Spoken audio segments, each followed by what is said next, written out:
tejto relácii budú použité reklamné informácie. Reláciu Debata na telefón vám prináša Kávoholík. Vaša cesta k zážitku z kávy. Viac na www.kavoholík.sk. Vážení poslucháči, nasledujúca relácia je reláciou kontaktnou. V súlade s ustanoveniami zákona číslo 308/2000 zbierky zákona o vysielaní a retransmisii, konkrétne paragraf 16 odsek 3 písmeno A a B, si vás dovoľujeme upozorniť, že akékoľvek prejavy volajúcich do štúdia, ktoré budú osočovať, urážať alebo ohovárať akéhokoľvek hostia v programe, respektíve osobu, ktorá nie je hosťom v programe, sú neprípustné a nebudú moderátorom tolerované. Moderátor relácie poslucháča na takéto prejavy upozorní a v prípade, že poslucháč bude v tomto konaní pokračovať, odmietne poslucháča vypočuť a jeho prejav preruší. To isté platí o vulgárnych prejavoch poslucháčov, ktoré tak ako i doposiaľ nebudú tolerované a moderátor aj bez predchádzajúceho upozornenia spojenie medzi poslucháčom a moderátorom preruší.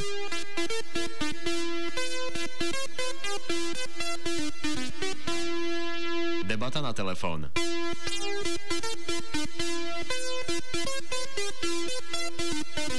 Aj váš názor nás zaujíma.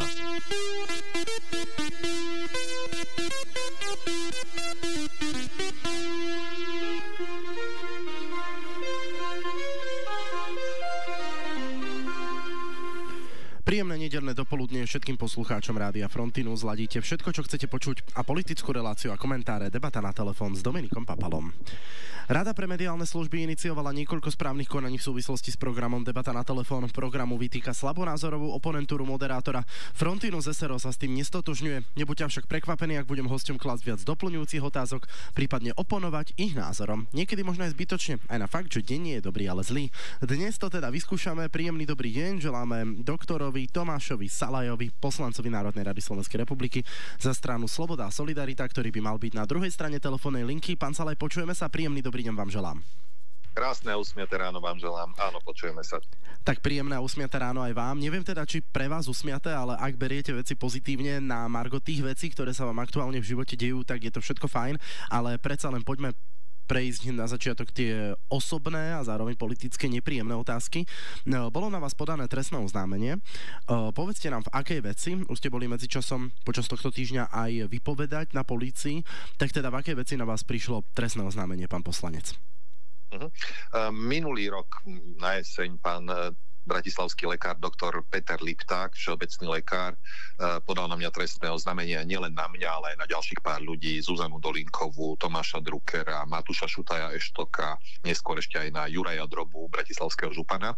A kladie týmto všetkým ľuďom vrátane mňa za vinu, že sme sa mali dopustiť všeobecného ohrozenia, to je trestný čin, a mali sme ho spôsobiť tým, teda ja som sa ho mal dopustiť tým, že som organizoval v Bratislave veľkokapacitné očkovacie centrum na Bratislavskom národnom futbalovom štadióne. Pán doktor Lipták tvrdí, že tým, že sme zhromažďovali veľa ľudí na jednom mieste, sa mohli tí ľudia nakaziť covidom. A teda bolo to z mojej strany to všeobecné ohrozenie. A ďalší z tých podbodov toho trestného oznámenia bolo, že tým, že sme pri očkovaní používali vakcínu od spoločnosti Pfizer, ktorá je tá mRNA vakcína, taká tá iná ako tie ostatné, tak že sme tým opäť spôsobili všeobecné ohrozenie, lebo tie vakcíny nie sú overené. Môžem sa opýtať ešte raz, v akom časovom rozpätí ste organizovali to očkovanie? Na štadióne sme prvýkrát očkovali, tuším, 13. marca 2021 a posledný krát to bolo možno 2. februára 2022, čo je rok zhruba. To znamená, že bolo to za bývalej vládnej garnitúry. Vy ste spomínali, že tento pán doktor Lipták podal trestné oznámenie aj na bývalú ministerku zdravotníctva Zuzanu Dolinkovú, ale bývalú ministerku zdravotníctva 4. vlády Roberta Fica. Áno. Ale aj Matúša Šutaja Eštoka v obdobne podobnej súvislosti ako to vaše trestné oznámenie, lebo nevidím tam tú súvislosť, prečo by mal tento doktor podávať trestné oznámenie aj na týchto ľudí, ktorí v podstate s vami nejako neparticipovali na danej veci. Veľmi presne to hovoríte. Môžeme prípadne aj dlhšie potom rozoberať pána doktora Liptáka a jeho zaujímavý vnútorný svet, ktorým žije, ale áno, on obviňuje aj ministrov tejto vlády, prípadne ministerku, ktorá už nie je, ale bola v tejto vláde, Roberta Fica, lebo napríklad špeciálne pri Dolínkovej to bolo preto, lebo na jeseň minulého roku vyzvala ľudí, ktorí sú zraniteľnejší, chorí, komorbidní, seniori a tak ďalej, aby sa dali očkovať proti covidu. A on to bere ako všeobecné ohrozenie, lebo očkovanie proti covidu on nie veľmi uznáva, pán doktor Lipták. A z podobných dôvodov to bolo aj pri tých ďalších ministroch, že teda participovali alebo nezabránili pri očkovaní proti covidu, tomu novšom, ktoré sa dialo minulý rok. Rozumiem.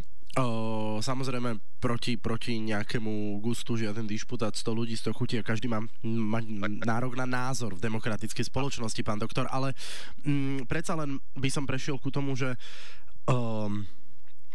môžeme teda zo začiatku vylúčiť, lebo hneď na úvod, keď vyšla tá informácia, že doktor Lipták podal trestné oznámenie v danej veci na vás, tak veľa ľudí, ktorí ešte do toho nevideli, respektíve bola to horúca informácia, ktorá bola vonku 50 minút, automaticky im prebehlo hlavou, že môže za tým byť niekto zo súčasnej vládnej garnitúry, respektíve, že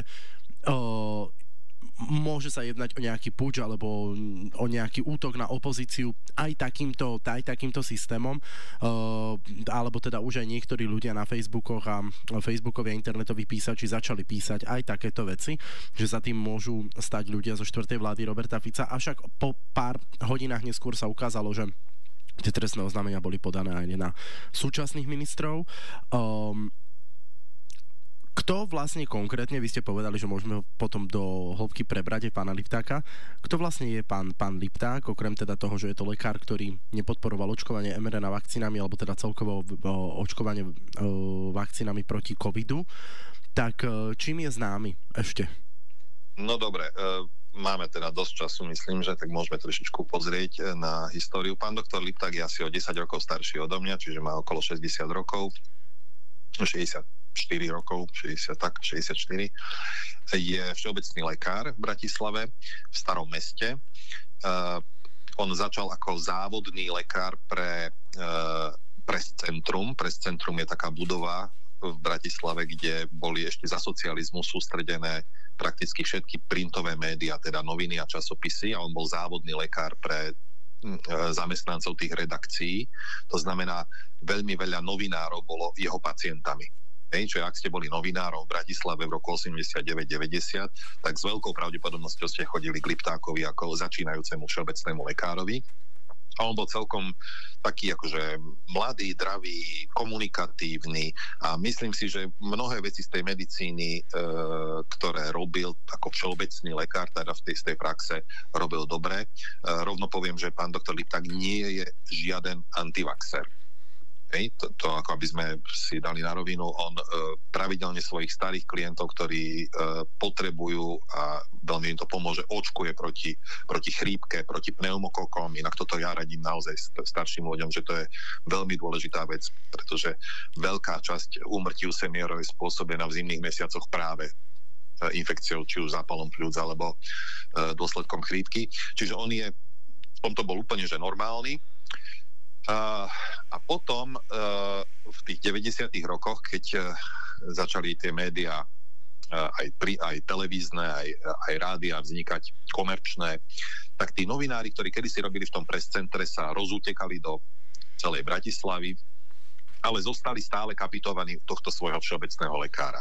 No a keď sa stalo také niečo, že bola uzávierka a bolo treba rýchlo napísať nejaký článok o zdravotníckej téme a potrebovali do toho nejaký výrok nejakého zdravotníka, tak ja to poznám, keďže som v tých médiách tiež robil. Novinári sú tvory lenivé a pohodlné a namiesto toho, aby namáhavo hľadali nejakého respondenta, tak najpohodlnejšie im bolo zdvihnúť telefón a zavolať svojmu vlastnému všeobecnému lekárovi a dať mu priestor, aby niečo povedal. Čiže pán doktor Lipták dostal pomerne veľký mediálny priestor už v druhej polovičke 90. rokov a tomu dodalo také krídla, že mal pocit, že už sa môže vyjadrovať ku všetkému. A postupne sa začal naozaj vyjadrovať ku všetkému. Najprv začal s tým, že ako by zreformoval všeobecné lekárstvo, potom pokračoval s tým, ako by zreformoval zdravotníctvo a neskôr už prešiel do toho, ako by zreformoval geopolitiku a svetový mier. Čiže už sa nevedel zmestiť do tej svojej všeobecnej praxe, ale už začal riešiť veci, ktoré podľa môjho názoru presahujú jeho znalosti a schopnosti. Priznávam sa, že kedysi dávno, pred tými 30 rokmi som bol u neho kapitovaný ako pacient aj ja, aj moji rodičia, ktorí robili v tom prescentre. Ale potom som si tú kartu od neho zobral, keď už začal rozprávať z cesty a bol tak trošku mimo. On sa dokázal rozhádať prakticky s každým. Akože on má, ako ste zistili z toho trestného znamenia, že aj proti tejto vláde vystupuje a podobne. A asi najznámejší je pán doktor Lipták zo svojho vyjadrenia spred 9 rokov, vtedy redaktorka televízie Markíza Barbora Demešová-Mareková s ním robila rozhovor. Pamätáte si na tú kauzu, keď kardiochirurg pán profesor Fischer zobral 2 kačice ako úplatok za to, že uprednostnil nejakého pacienta pri operácii. Tak pán doktor Lipták sa vtedy postavil na obranu profesora Fischera a povedal, že čak to nebol úplatok, to bol dar. A začal obhajovať prijímanie peňazí od pacientov, že on tie peniaze potrebuje na svoje fungovanie, na fungovanie svojej ambulancie, on sa neštíti brať od pacientov peniaze, neberie to ako úplatok, berie to ako dar a na konkrétnu otázku odpovedal, že najčastejšie mu tie peniaze platia chudobní ľudia. A keď tí ľudia nemajú na to tie peniaze, aby zaplatili, tak odpovedal, že majú smolu.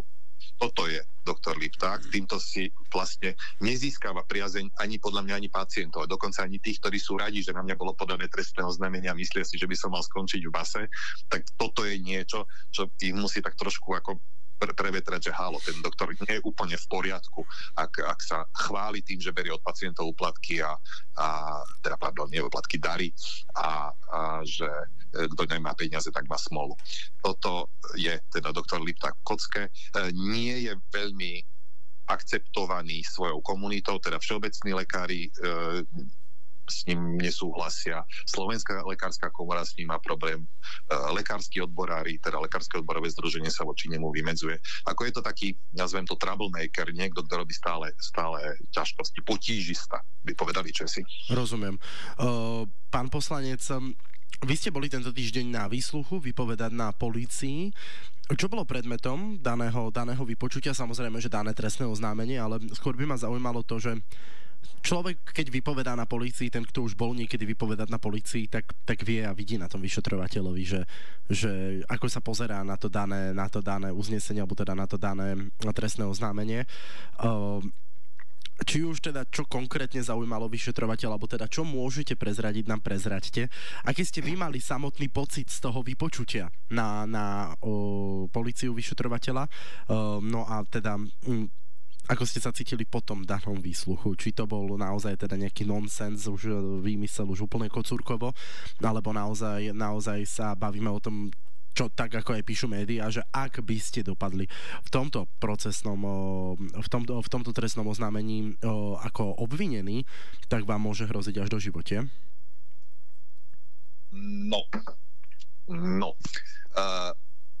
Je pravda, že teda nemám veľa skúseností s vypovedaním na polícii kvôli trestnému činu, z ktorého by som mohol byť podozrivý, čiže nemám to veľmi s čím porovnávať, ale teda pre istotu som si zobral advokáta z advokátskej kancelárie Kinsteller, docenta Petra Kováča, ktorý má aj titul JUDr, teda právny, aj titul MUDr, teda lekársky, čiže vyzná sa aj v tom medicínskom a zdravotníckom práve a vie tieto veci, ktoré súvisia so zdravotníctvom, naozaj dobre pochopiť a vysvetliť, lebo predsa len, keď hovoríte s policajtami, tak je vždy dobré mať pri sebe nejakého advokáta.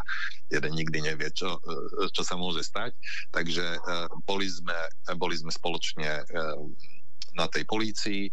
Musím povedať, teda z toho, čo môžem povedať, musím zdôrazniť, že prístup pána vyšetrovateľa hodnotím ako na výsosť korektný. Naozaj, že tam som necítil žiadnu zákernosť, podráz alebo nejaké vyšrobované otázky. Skôr som mal pocit, a teraz nechcem prejudikovať ten výsledok, lebo neviem, aký bude ten výsledok, ale skôr som mal pocit, že keďže všetci v tejto krajine, alebo teda minimálne v Bratislave vieme, že pán doktor Lipták je potížista, tak v prípade, ak by polícia to trestné oznámenie odmietla, s pravdepodobnosťou hraničiacou s istotou môžeme hovoriť o tom, že pán Lipták sa voči tomu odvolá, podá sťažnosť. Hej? A budú to musieť v tom nejakom druhom kole znovu prejednávať. A preto by chceli mať maximálne množstvo faktograficky dobre zdokumentovaných argumentov, aby tá sťažnosť nebola taká, aby tú sťažnosť nebolo také ľahké napísať. On ju aj tak podá, tú sťažnosť, ale predsa len pripustme, že policajt alebo polícia nemá tie odborné a faktografické znalosti o tom, ako prebiehlo očkovanie. To znamená, ja som priniesol dokumenty, doklady spred tých 4 rokov, však môžeme sa o nich porozprávať, akože poverovacie listiny z ministerstva zdravotníctva a tak ďalej. Hromadu vecí som tam odovzdal, vysvetlil som ten proces, ako to prebiehalo. Prečo si myslím, že to nebolo všeobecného hrozenia, najmä akože prečo ja? Na Slovensku bolo tých veľkokapacitných očkovacích centier niekoľko desiatok. Stovky ľudí pomáhali organizovať to očkovanie pre tých ľudí, ktorí sa chceli dať zaočkovať. Tí ľudia tam chodili dobrovoľne, to znamená, ja som nikoho so zbraňou pri hlave nenútil, aby sa prišiel dať očkovať. Ja som liberál, sme sa o tom možno pred rokom, keď som bol vo vašej relácii, rozprávali. Rozprávali, áno, áno. Moja sloboda končí tam, kde začína sloboda druhého. Ja som nebol ten, kto prijímal protipandemické opatrenia. Ja som bol úradník štátnej, teda verejnej správy, kde som robil prenesený výkon štátnej správy. Čiže z môjho pohľadu som si len plnil svoje povinnosti a takých ľudí bolo v krajine, boli stovky. Čiže ja nevidím dôvod, prečo by som to mal byť iba ja potom, v prípade, že ma uznajú za obvineného, ale celé mi to podľa mňa stálo na vode. No každopádne doniesol som mu tie papiery, vysvetlil som mu ten proces, ako prebiehal, prečo si myslím, že to nebolo verejné všeobecné ohrozenie a ďalší krok teda bude na tom vyšetrovateľovi, ako sa s tými informáciami vysporiada. Vravím, ja pevne verím, že toto sa skončí tým, že to trestné oznámenie bude odmietnuté, Lipták podá sťažnosť a tá sťažnosť dúfam, že tiež bude potom s ňou náležite podobne naložené. On totiž v tom trestnom oznámení nedoniesol, že nič. Tam nie sú žiadne fakty, tam sú, že pocity, tam sú novinové články, alebo teda novinové vyjadrenia, citáty z novín.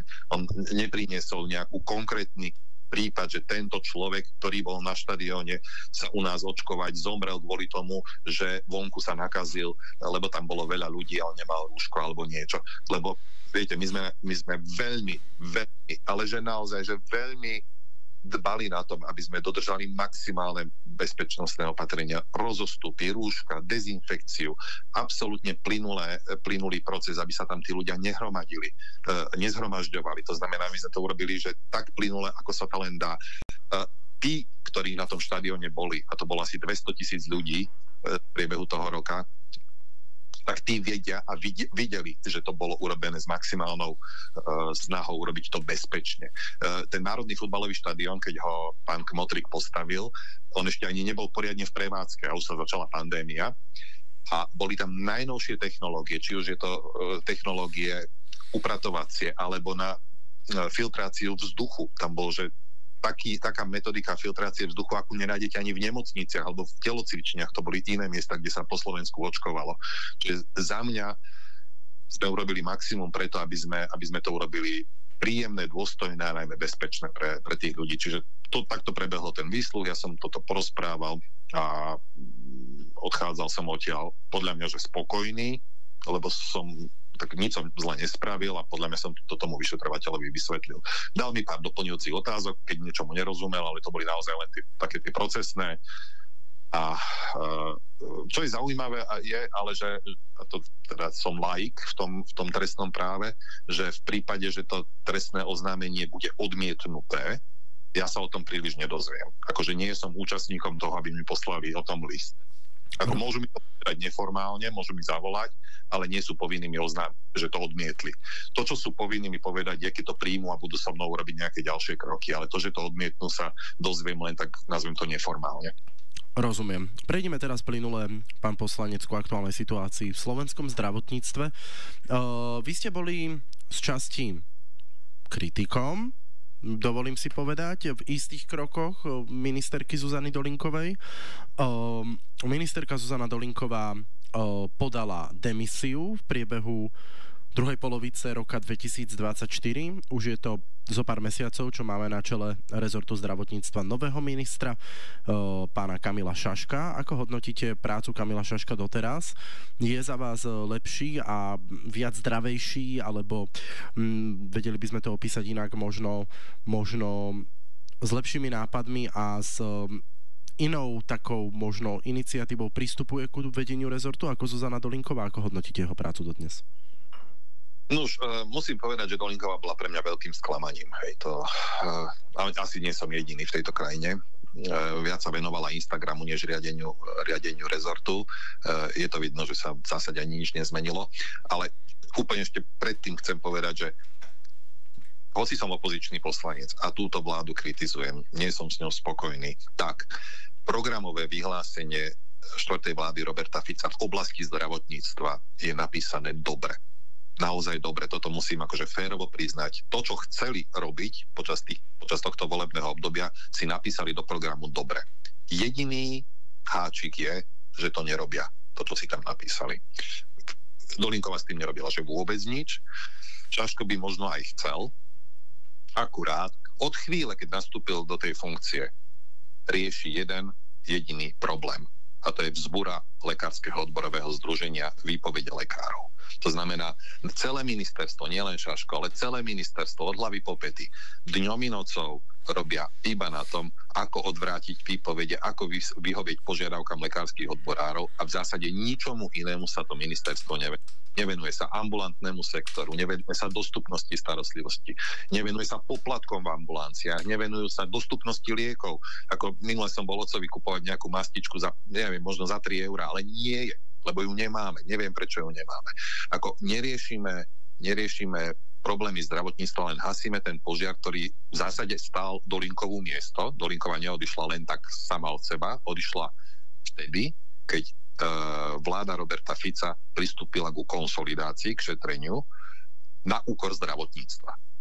Vtedy na prelome septembra a októbra sa navrhlo, že zdravotníctvu sa škrtne 60 miliónov, myslím, to bolo eur, a to tak, že sa škrtnú mzdy sestier, lekárov, sanitárov, porodných asistentiek a tak ďalej, že sa nebudú valorizovať tým tempom, ako im bolo pôvodne sľúbené. No toto tých zdravotníkov nasrdilo, lekári dali hromadné výpovede a odvtedy vlastne hasíme ten požiar, ku ktorému vôbec nemuselo dôjsť, keby sa Ficová vláda nebola bývala rýpala do zdravotníctva, že by chcela šetriť peniaze práve na zdravotníctve.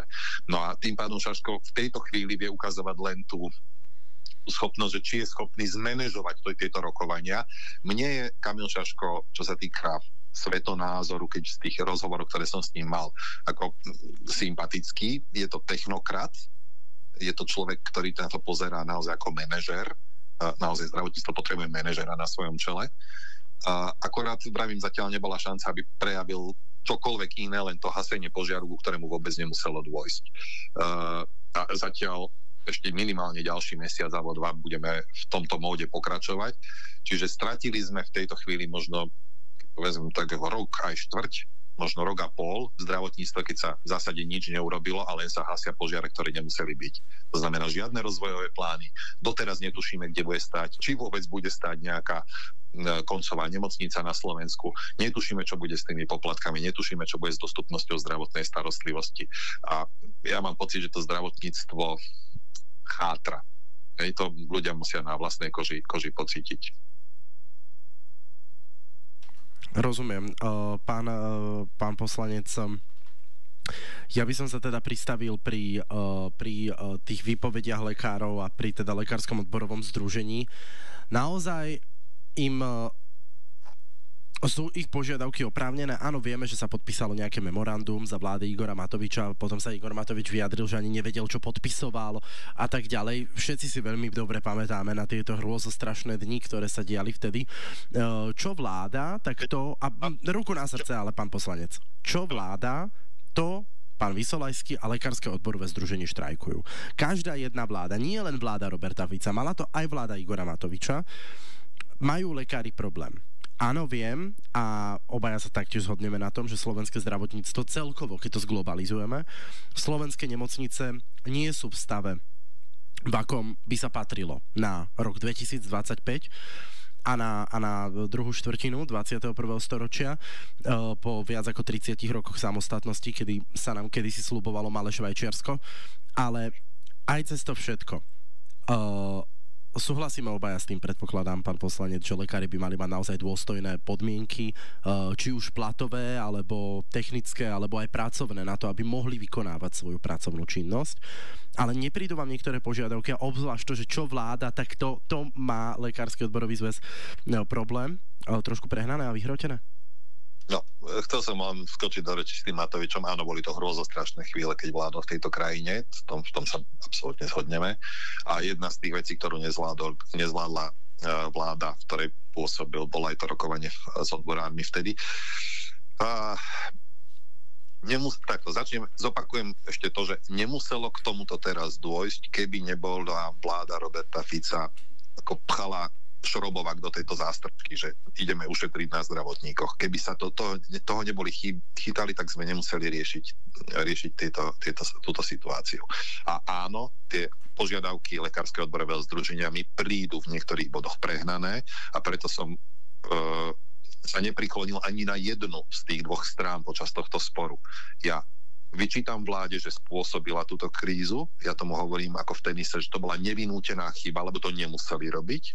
Ale vyčítam odborárom ich vystúpenia, kde nehovorili pravdu, čo sa týka čísel, čo sa týka hospodárenia nemocníc, čo sa týka platobného mechanizmu DRG. Tam mali úplný zmetok v hlavách a niektoré ich požiadavky zásadne prekračujú to, čo by ako by odborári mali vystupovať. Odborári sa majú venovať pracovným podmienkam, pracovnému času, mzdovému hodnoteniu, ale prečo sa majú vyjadrovať k tomu, kde má byť postavená nemocnica napríklad, hej?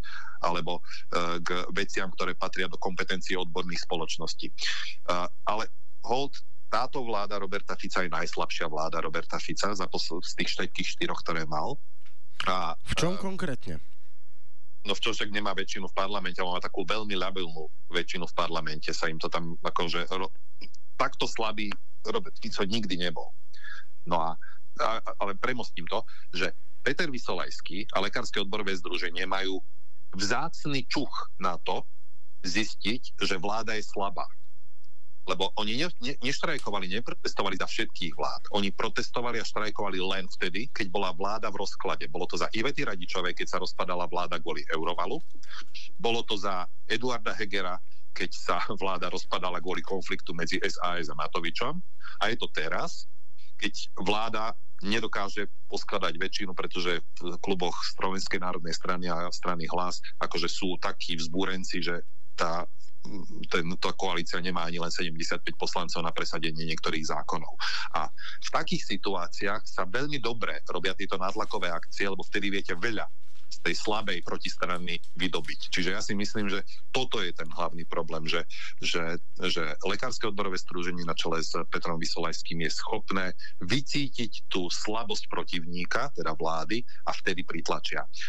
Nemyslím, teda ja keby som rokoval o týchto veciach, o ktorých rokoval Kamil Šaško a vláda s lekárskymi odborármi, ja by som takúto dohodu nepodpísal. Ja si myslím, že to presahuje to, čo by odborári mali robiť a to, čo je dobré pre slovenské zdravotníctvo. Ja si nemyslím, že tá dohoda, ktorá bola uzatvorená v decembri a ktorá pôjde teraz do parlamentu v podobe zákonov, slovenskému zdravotníctvu pomôže. Skôr si myslím, že mu ublíži. A podporí túto dohodu SAS alebo nie? Podporí, keď už to bude na stole a na hlasovaní v Národnej rade? Určite toto podporovať nebudeme. My sme to nevyrokovali, vyrokovala to vláda, s nami sa o tom nikto nerozprával. Ja s tými viacerými vecami, ktoré v tom zákone alebo sú napísané, jednoducho nesúhlasím a opakujem, že toto nepomôže slovenskému zdravotníctvu najmä preto, Lebo tam vôbec, ale že vôbec nič nie je o pacientoch. Čo z tejto dohody bude mať pacient? Nič. Toto je dohoda pre lekárskych odborárov. Toto nie je dohoda pre slovenského pacienta. Nebudú kratšie čakačky, nebudú nižšie poplatky, nebudú sa lekári v nemocniciach vďaka tejto dohode slušnejšie rozprávať s pacientom, nebudú dávať zrozumiteľnejšie informácie. Skrátka, pre pacientov sa nezmení, že vôbec nič. Čiže ja nevidím dôvod takéto niečo podporovať. Majú podľa vás lekári dobré platy na Slovensku? Všeobecne lekári, stačí odpovedať áno, nie? Áno. Majú lepšie platy, ako majú v Čechách. Ďakujem pekne za odpoveď. Vy ste rovno spomenuli, pán poslanec, aj tú situáciu aktuálnu Huliakovci, Migaľovci, Dankovci v koalícii. Áno, vládna koalícia má krízu. Štvrtá vláda Roberta Fica sa už netají tým, že sú na stole možno aj predčasné voľby. Už sa počíta krajine aj s touto možnosťou. Avšak ako vy vnímate aktuálne dianie v pléne Národnej rady? Áno, takmer 2 mesiace Národná rada, alebo teda snemovňa nerokovala s výnimkou mimoriadnej schôdze, ktorú zvolala opozícia na vyslovenie nedôvery štvrtej vláde Roberta Fica. Najprv prišli Huliakovci, ktorí odišli z klubu SNS. Potom prišli tzv. Migaľovci, 4 poslanci, alebo teda 3 poslanci okolo Samuela Migaľa, z toho 2, teda samotný Samuel Migaľ a Radomír Šalitroš už boli aj vylúčení zo samotnej strany Hlas sociálna demokracia. Ako vy vnímate tieto žabomyšie vojny v súčasnom koaličnom trojlistku, pretože zhodneme sa na tom, že najstabilnejší a najviac konzistentný je poslanecký klub strany Smer Slovenská sociálna demokracia. Áno, Smer má najstabilnejší klub, dokonca posiela svojich poslancov na stáž do iných klubov, do klubu SNS. Na hosťovanie, na futbalové hosťovanie. Hej, aby vôbec ten klub prežil. Pozrite sa, máme za sebou 3 roky, ak ste to nazvali hrôzovlády alebo niečo, Igora Matoviča.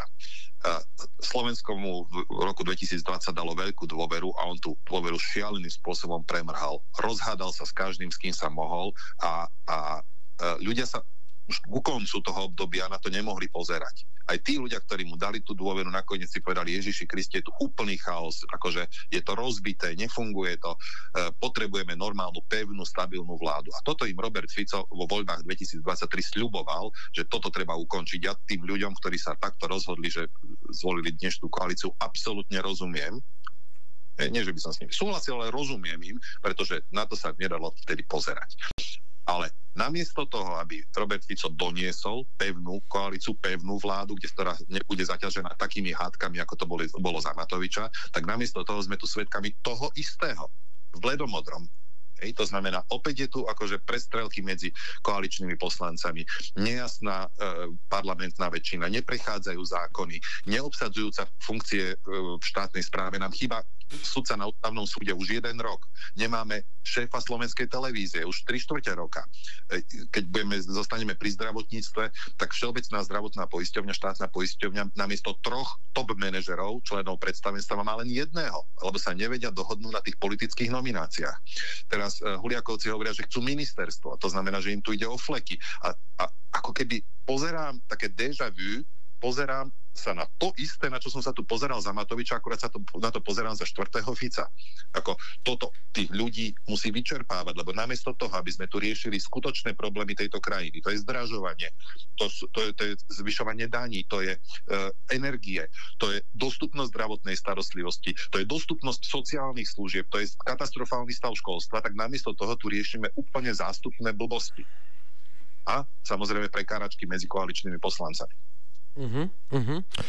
No, ako sa vy ako poslanec pozeráte na to, že nejaký poslanec taktiež kandiduje za nejakú stranu, ktorá má nejaké smerovanie?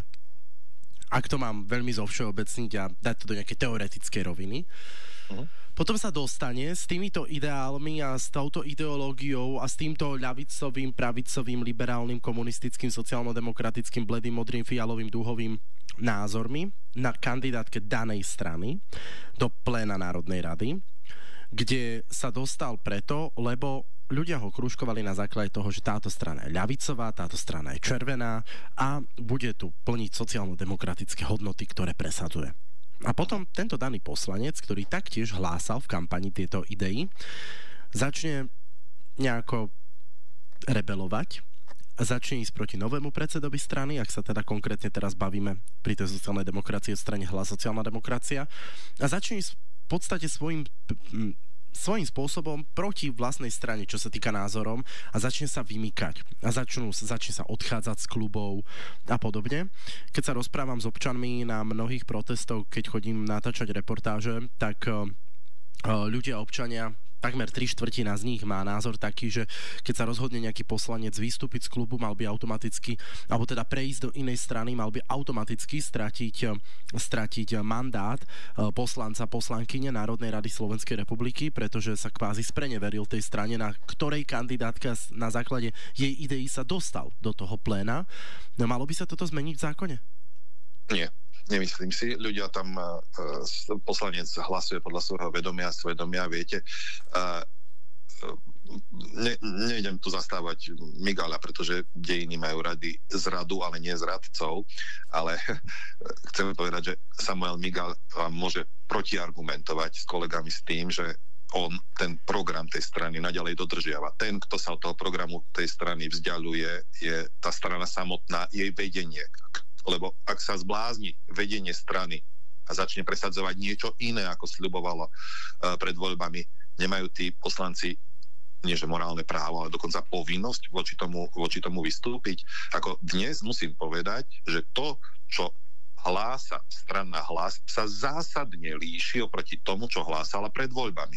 A jej postoje sú dnes úplne inde, ako boli pred voľbami. Ja som bol na predvolebných diskusiách, mnohých predvolebných diskusiách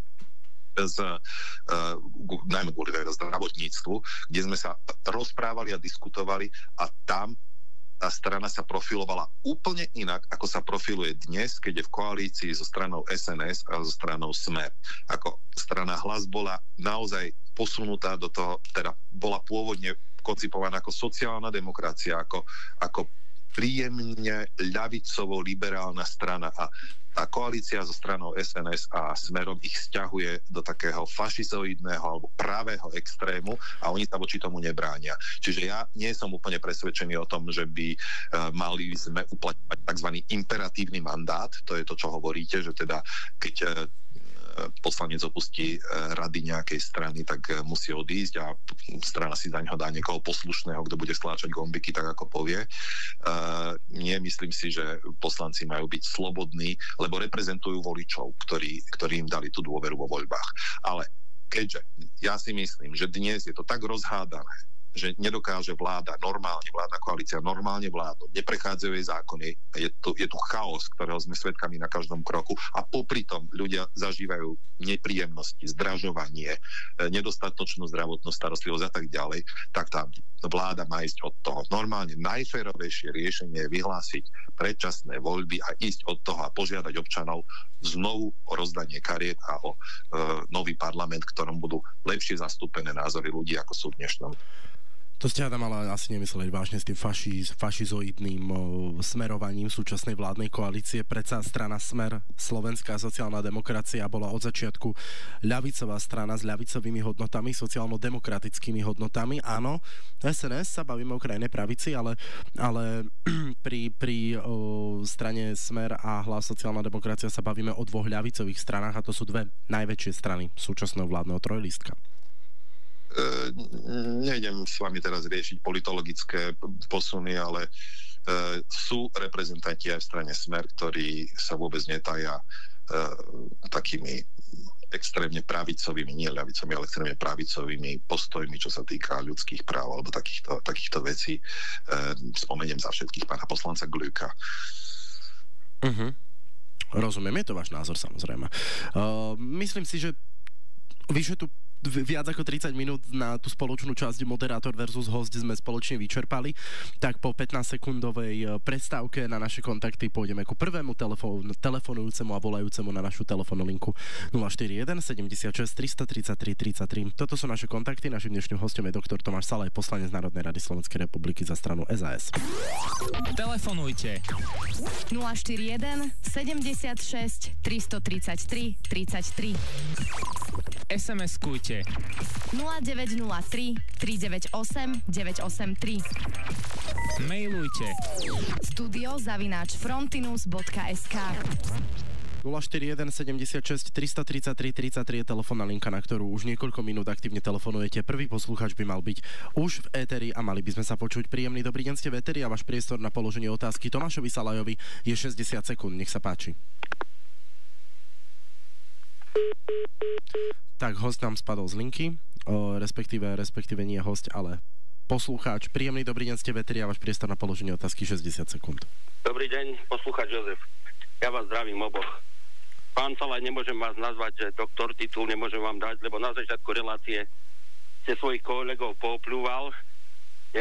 Neviem, akým spôsobom, a teda viem, akým spôsobom, ako ste to myslel, lebo spomenuli ste doktora Liptáka, spomenuli ste doktora srdciara, pán Fischer.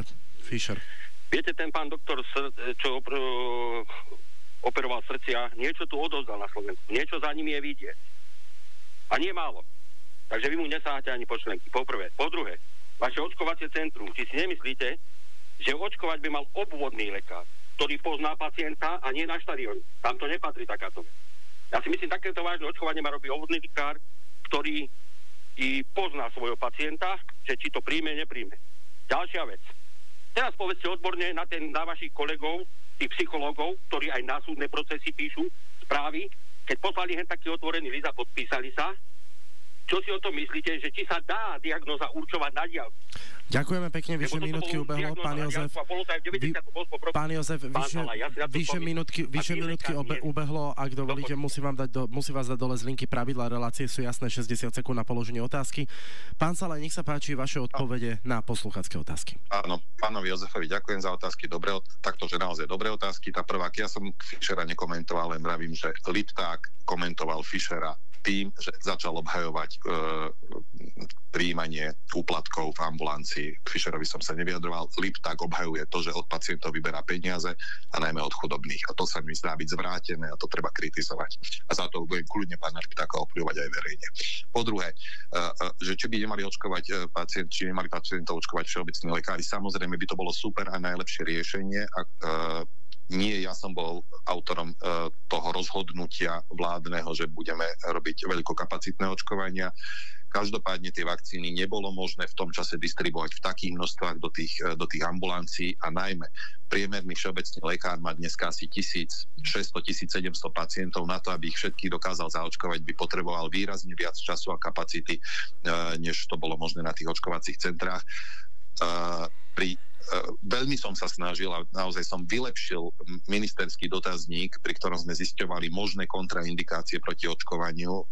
Každý jeden pacient prešiel veľmi podrobným anamnestickým rozhovorom s lekárom, predtým, než mu bola podaná očkovacia látka. Ale teda boli denne možno desiatky pacientov, ktorých sme skontraindikovali, alebo sme im povedali, že dnes nie, príďte o mesiac alebo príďte o 2 týždne, lebo povedzme užívate biologickú liečbu alebo niečo podobné.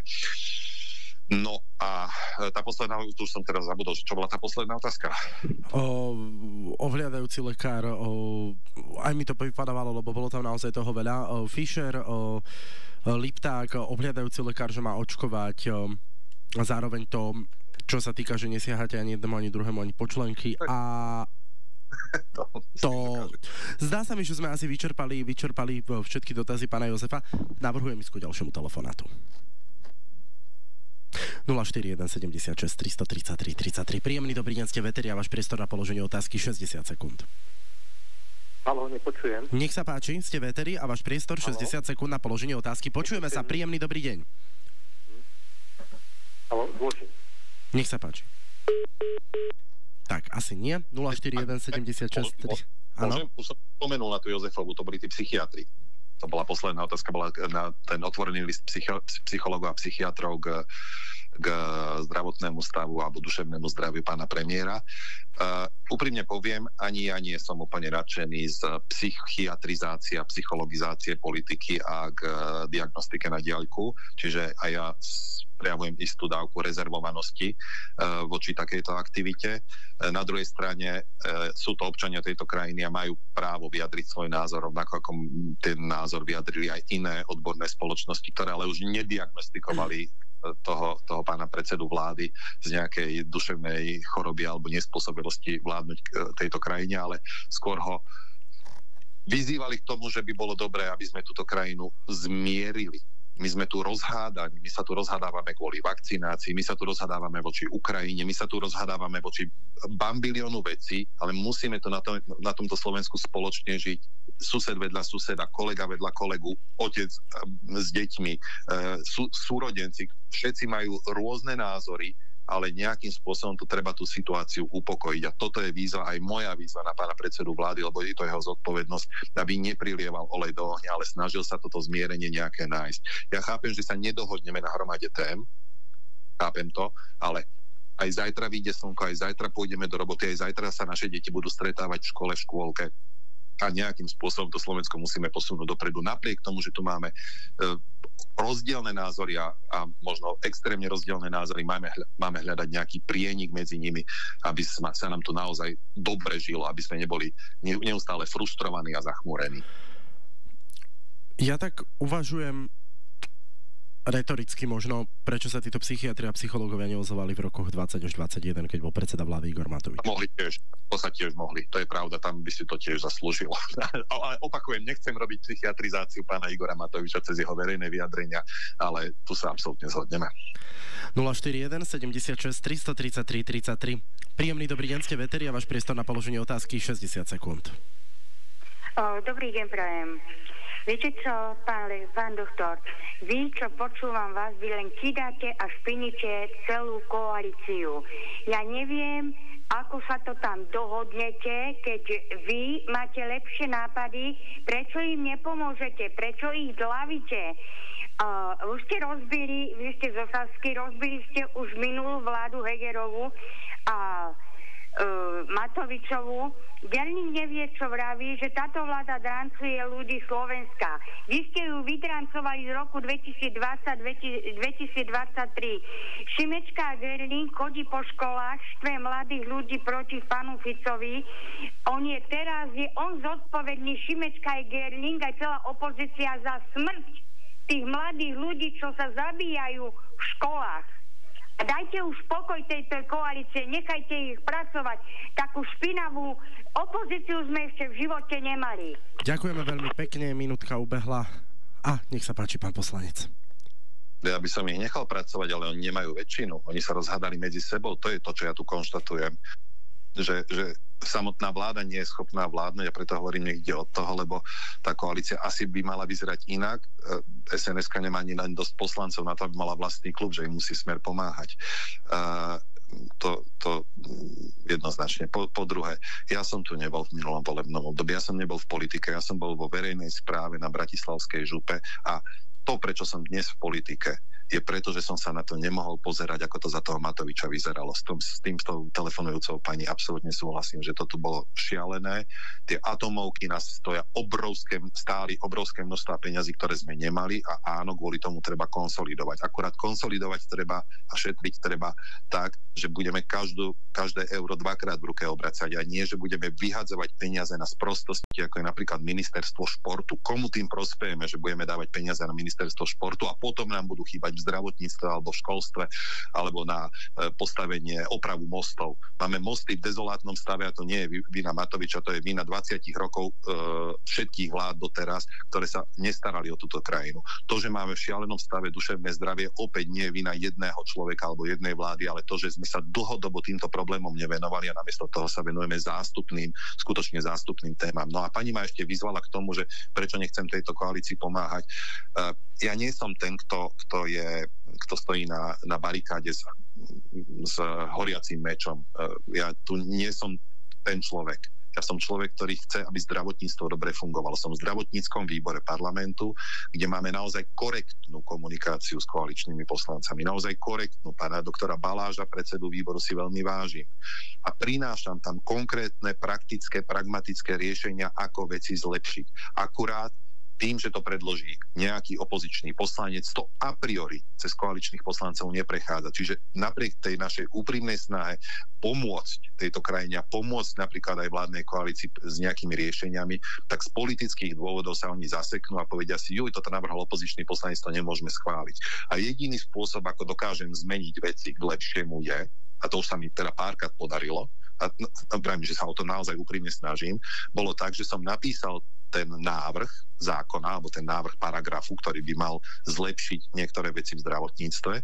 A potajomky som ho dal koaličnému poslancovi a vravím, počúvajte, predložte to ako svoj nápad, tak to prejde. Tak to predložili ako svoj nápad a potom to prešlo. A toto sa mi zdá byť také, že detinské, že to musíme robiť takto najňaša, akože poza chrbát politiky. Ale najdôležitejšie je, že to nakoniec prešlo, teda, že jedno, či je mačka čierna alebo biela, ale hlavne, aby chytala myši. 041 76 333 33. Dobrý deň, ste Veteri a váš priestor na položenie otázky 60 sekúnd. Nech sa páči. Dobrý deň, vítam. Ale nie je toho pána, čo tam je, pretože klame.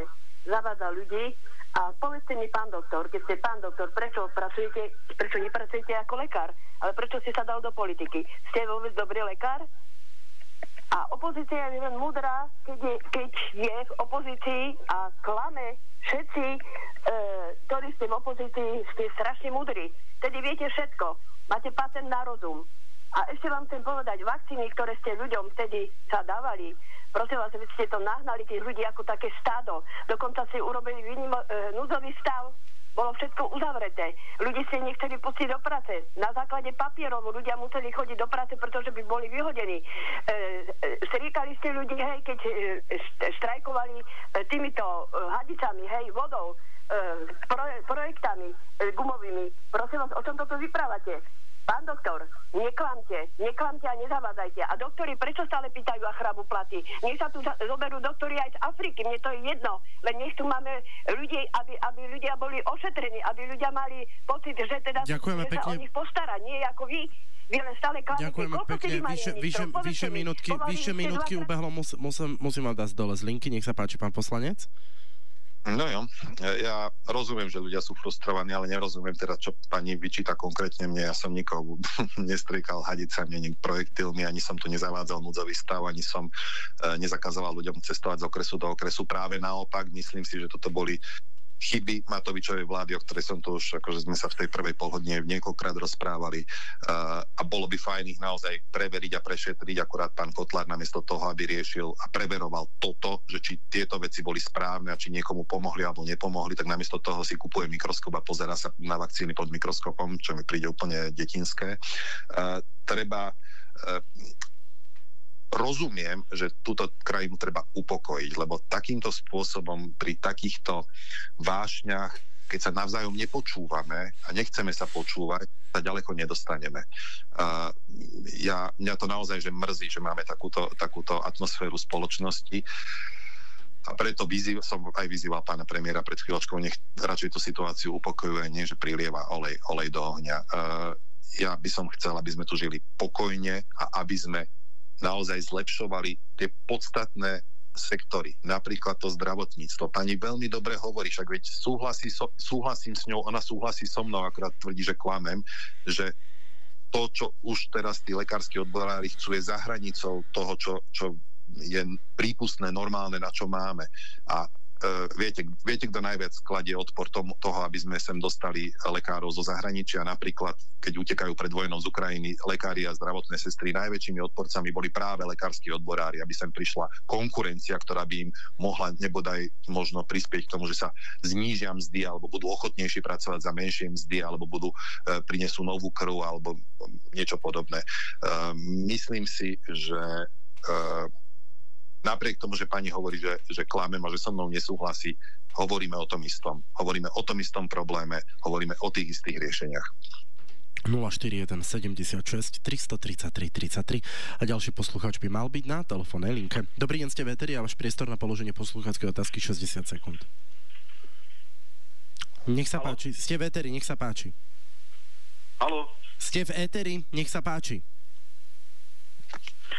Chcel by som povedať niečo o tom zdravotníctve, tak tam ten finančný problém vôbec to nemá spojenie podľa mňa ani s touto vládou. Mali by ste si dať ruku na srdce a povedať, že ako sa to vyvíjalo od 90. rokov, pretože keď nejaký podnikateľ nakúpi pre zdravotníctvo zdravotný materiál, treba z Číny gázu, hodí na to 400% maržu a máme zrazu 5-násobok ceny. To znamená, že tie kapexy, kapitolové náklady sa nám tak pekne takto zdvíhajú a 5200 dostávate napríklad ako chirurgovia v rôznych nemocniciach plat a my v komerčnej sfére ITčko ani SOCA ani toto nemáme. Čo sa týka tých vakcín, nejde o vakcíny, pretože ja som si zisťoval, ako americký súd si vyžiadal materiály z Pfizeru, tak okolo 1000 ľudí, boli tam choroby, ako je smrť tam bola dokonca, zápal srdcového svalu, rôzne infarkty, mozgové porážky a tak ďalej. A povedzme si, čo je vlastne ten spike protein, je to toxín, to znamená, že jed. A keď dávate jed do seba, to znamená, že môže to skončiť aj s autoimunitnými ochoreniami. A to sú presne tie dôvody, prečo ľudia by to mali aj to odmietali. Ďakujeme pekne, vyše minútky ubehlo. Všetko dobré. Pán poslanec, nech sa páči. Výborné dve otázky. No, najprv k tým kapitálovým výdavkom. Áno. Vy by ste si domov do bytu kúpili niečo, čo je 5-násobne predražené, keď si to kupujete z vlastných peňazí? No nekúpili by ste si to. By ste hľadali, či to kúpite na Amazone, na Alibabe alebo nejakom inom internetovom obchode a hľadali by ste cenu, ktorá vám vyhovuje, za kvalitu, ktorá vám vyhovuje. Akurát v okamihu, keď pracujete s cudzími peniazmi, so štátnymi peniazmi, na ktoré sa všetci skladáme daňami a odvodmi, tak to náhle neplatí a v tej chvíli sa kupujú predražené CTčka, MRK, nielen gázy, ale aj injekčné striekačky, a hromada iného špecializovaného zdravotníckeho materiálu a tak ďalej. Do slovenských nemocníc za posledné 2 roky prišlo navyše 2 miliardy eur naviac. A napriek tomu nevidíme kratšie čakacie doby, nevidíme, že by tie nemocnice boli vymalované, že by tam neopadávali kachličky, že by tam neboli plesne a tak ďalej. Tie peniaze zmizli, ako nepriniesli žiadnu pridanú hodnotu pre slovenského pacienta. Prečo je to tak? Lebo z cudzieho krv netečie a štátny majetok sa najlepšie tuneluje. Keď sa pozriete napríklad na svoje nemocnice, ktoré máte v Žilinskom kraji, to znamená Trstená, Dolný Kubín, Liptovský Mikuláš, Čadca, ktoré spravuje župa, Žilinská župa, tak v tých nemocniciach to je vidieť, že sa o to niekto stará. Rovnako ako sa starajú Agel alebo Penta o svoje nemocnice, lebo si ich nenechávajú tunelovať a vykrádať. Ale keď sa pozriete na štátne nemocnice, ja to vidím najviac v Bratislave, na tej univerzitnej nemocnici Bratislava, tak viete, príde lekár do práce, pozrie sa napravo naľavo a o 11. tam už nie a ide do svojej súkromnej praxe, kde svojich pacientov skasíruje ďalšie peniaze. 60% lekárov v štátnej nemocnici UNB, teda Univerzitnej nemocnici Bratislava, má popri tom súkromnú prax niekde inde. Veď to je nonsens. Toto by akože zodpovedný vlastník tej nemocnice ako nikdy nedovolil. Čiže s týmto pánom absolútne súhlasím a tuto treba jasne upratať. Robert Fico navrhol, aby zo štátnych nemocníc boli akciové spoločnosti. Bol som prvý z opozície a jediný z opozície, kto som sa postavil na tlačovku a povedal som, že s tým absolútne súhlasím. A na to prišli lekársky odborári a dali si to ako podmienku, že nie akciou v každom prípade, lebo my nechceme poriadok v nemocnici, my nechceme, aby tu platili pravidlá a vláda s tým bohužiaľ súhlasila, čiže ustúpili z tohto bodu. Pokiaľ ide o tie vakcíny, my to tu asi nevyriešime v rádiu. Ja tu nie som ten, kto to má posudzovať, obhajovať alebo kritizovať. Ja som vykonával svoju prácu v rámci preneseného výkonu štátnej správy. Tie vakcíny povolovala Európska lieková agentúra. Ak máme výhrady voči Európskej liekovej agentúre, treba ísť k nej, nie ku mne. Ja tu nie som ten, kto to obhajuje. Nič menej, pred 2 týždňami, asi 2 týždne dozadu, bola predstavená analýza, veľká analýza na veľkých dátach zo Slovenska o tom, ako tá pandémia u nás prebehla a koľko sme mali tých tzv. Nadbytočných úmrtí, nadúmrtí. O koľko viac ľudí zomrelo, ako zomieralo bežne počas predchádzajúceho obdobia pred pandémiou.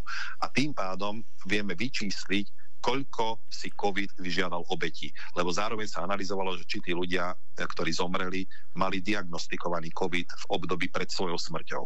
A dnes vieme povedať, že na Slovensku v dôsledku pandémie a v dôsledku infekcie COVID-19 zomrelo 35 000 ľudí. To je akože jedno stredne veľké okresné mesto. To sú nejakí rodičia, starí rodičia, súrodenci, kolegovia, priatelia, susedia, ktorí tu už nie sú medzi nami, ktorí mali svoje plány, sny a ambície a z nich nie je nič, pretože zomreli. Akože toto by sme nemali ako na toto zabúdať. 35 000 ľudí zomrelo nie kvôli vakcinácii, ale kvôli covidu. Keď ste spomínali už tie štátne akciovky, čo sa týka nemocníc, tak pekným príkladom je napríklad nemocnica svätého Michala, ktorá je 49/51% akciová spoločnosť, ministerstvo vnútra, ministerstvo obrany. Takže... Tých príkladov nájdeme viac. Nemocnica Poprad je takisto štátna. Určite. A budú sa stavať aj ďalšie tie nové nemocnice. Čo hovoríte napríklad na nemocnicu vojenskú, ktorú plánuje postaviť Robert Kaliňák, minister obrany a podpredseda vlády Slovenskej republiky v Prešove? Myslím si, že toto na rozdiel od toho nekonečného a neuveriteľného prípadu Rásoch v Bratislave, toto má šancu na to, že to naozaj bude. Poprvé, pretože je to nemocnica ministerstva obrany, to znamená, nemusia robiť také prísne verejné obstarávania a tak ďalej. Vedia ísť v takom takzvané, že zrýchlenom režime pri tej výstavbe a už sa to aj prejavuje, však sa tam kope, každé 3 minúty odtiaľ odchádza jedna Tatrovka plná sutiny, aby sa robila tá výkopová jama. Po druhé, môže mať veľa výhrad voči Robertovi Kaliňákovi, ale jednomu nemôžem uprieť, je to naozaj chytrý človek, ktorý, keď si niečo zaumieni, tak to naozaj dosiahne.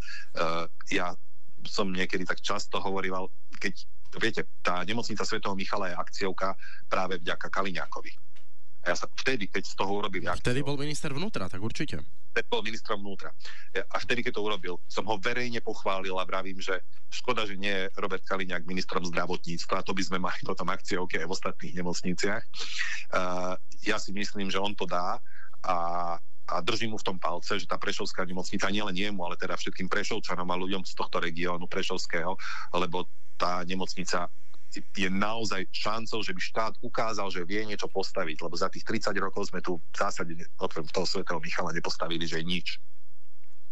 A my poďme ku ďalšiemu telefonátu 041 76 333 33. Príjemný dobrý deň, ste Veteri a váš priestor na položenie poslucháckej otázky 60 sekúnd. Nech sa páči. Dobrý deň, prajem. Zdravím vás obidvoch. Pán doktor, alebo pán poslanec, ja by som sa vás chcel spýtať. Čo myslíte, netrebalo by preveriť pána Vysolajského ako odborového predáka s jeho autami, z jeho, neviem, či by som to nazval panelák alebo vila, kde na to nabral, keď veď naši páni doktori, nechcem urážať doktorov, majú nehorázne platy a ľudia pri strojoch majú 5,50 na hodinu. Tak si to porovnajte, ten veľký rozdiel. A ďalej by som vás chcel upýtať, vaša strana SAS, čo robila za bordel za Igora Matoviča, aj keď ste neboli ve vláde. Ale skúste to vysvetliť ľuďom, čo ste porobili za bordel. 18 miliard eur ste premrhali pre vandračery. A ešte jedno by som vám chcel povedať. Pán doktor, počítal som vám, koľko razy ste spomnuli pána Fica. 31 krát. Čo vám tento človek robí? Zjedol vám večeru, lebo raňajky. Majte sa ďakujeme krásne, pekne, do počudenia. Všetko dobré. Vyše minútky ubehlo. Pán poslanec, nech sa páči váš priestor na odpoveď a reakciu. Dobre, poďme od konca. Nič mi neurobil, dokonca sa mu myslím, že v poslednom vstupe aj pochválil s tými akciovkami, čiže je to úplne... To si pochválili pána Kaliňáka. Nie, aj Fica, lebo Fica povedal, že majú byť zo štátnych nemocníc akciovky. Áno.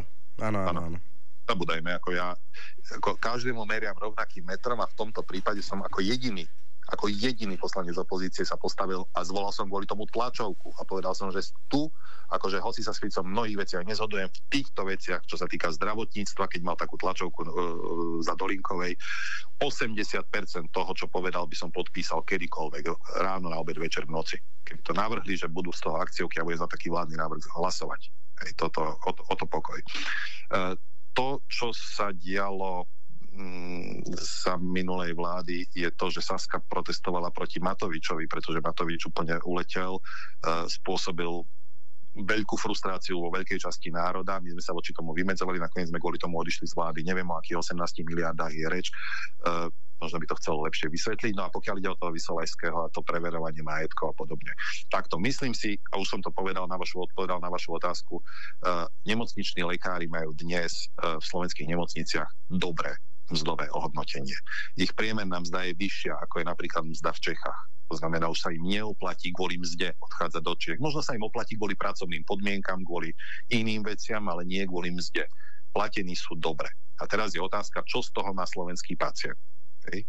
Ja mám, že anekdotu, ospravedlňujem sa, poviem tú anekdotu, pretože moja polovička bola v Lani hospitalizovaná v jednej bratislavskej nemocnici a hovorí mi príbeh, že ráno v čase vizity boli dve pacientky na izbe, sa rozkopli dvere, vošiel dovnútra pán, ktorý nebol ani v bielom plášti, v takom strakatom tričku, alebo smrtku mal, myslím, na tom tričku, a stál tam a pozeral sa na nich. Asi minútu tam stál, nepovedal ani bú, ani mu, ani sa nepredstavil.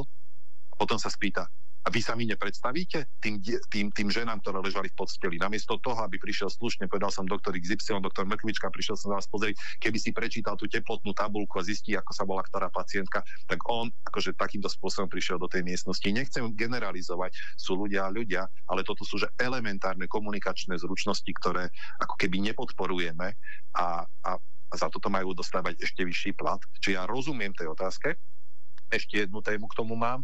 Tí lekársky odboroví predáci, keď chodia rokovať, boli aj v parlamente na stretnutí parlamentného výboru, tak som sa na nich pozrel a pozrel som si, že či majú popri tom, že pracujú v nemocnici, aj svoju súkromnú ambulantnú prax. A čuduj sa svete, majú.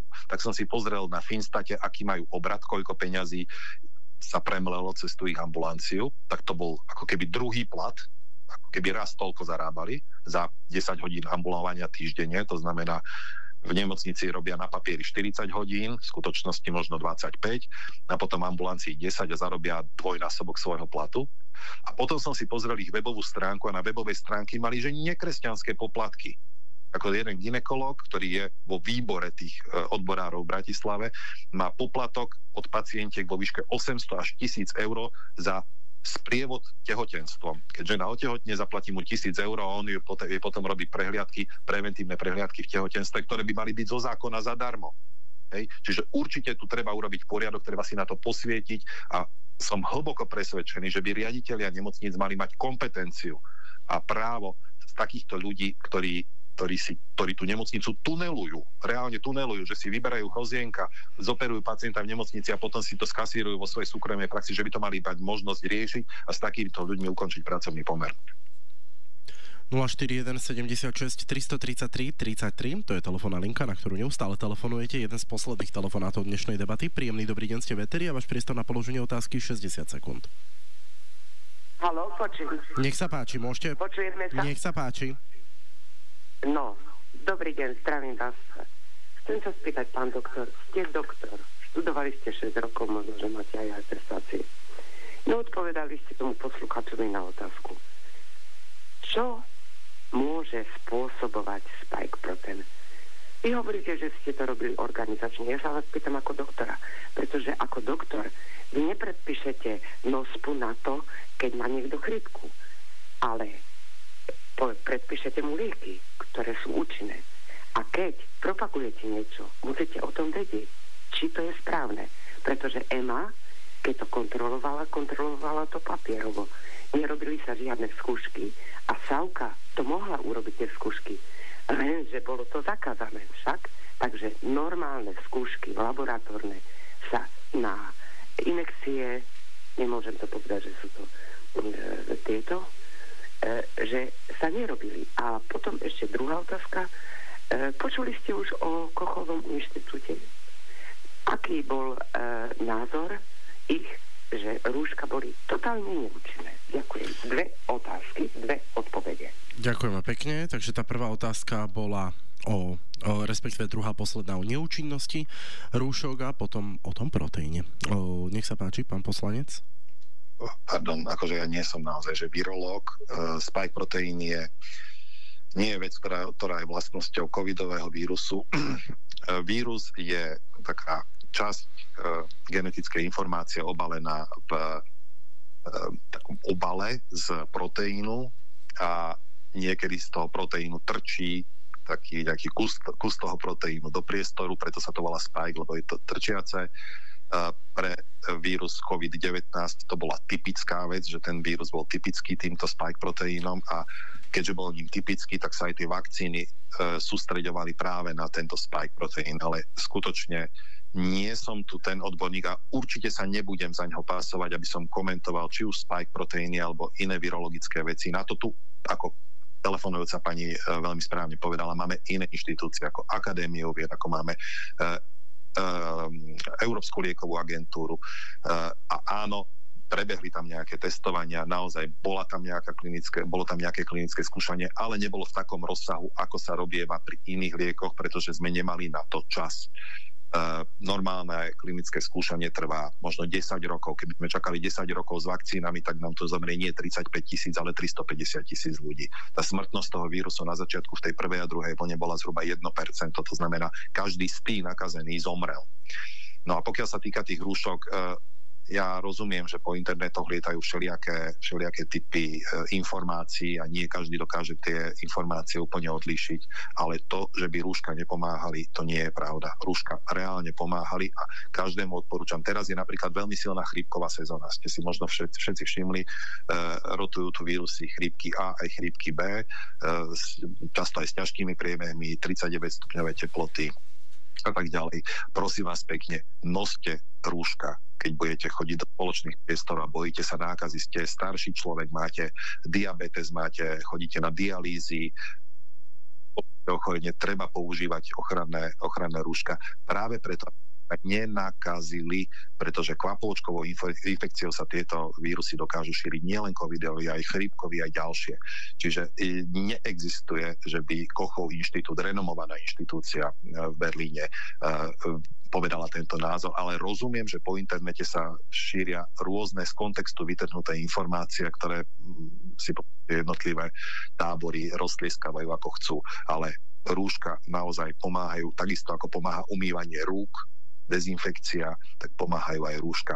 A opakujem, v tejto sezóne respiračných ochorení, najmä chrípky, by som odporúčal tie rúška pri návšteve spoločných priestorov alebo zdravotníckych zariadení naozaj používať, špeciálne u tých ľudí, ktorí sú zraniteľní alebo zraniteľnejší, teda seniori, chronicky chorí ľudia, diabetici, kardiaci, tí by sa mali chrániť pred infekciou. V letných mesiacoch je to trošku lepšie, lebo v lete sa tá kvapôčková infekcia šíri horšie, pomalšie a na slnku rýchlejšie tie kvapôčky vyschnú, ale v tom zimnom období je to naozaj dobrá ochrana.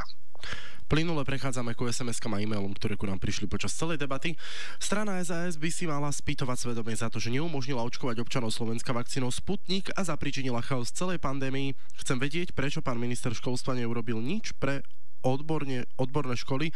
Dnes je situácia, kedy nie všetky deti majú právo urobiť si maturitu a tým pádom sa neuplatnia. Podpísaný Marian Hrvát. OK. Neviem o tom, že by sme zabránili očkovaniu Sputnikom. Sputnikom sa dokonca na Slovensku očkovalo, niekoľko tisíc ľudí sa zaočkovalo Sputnikom.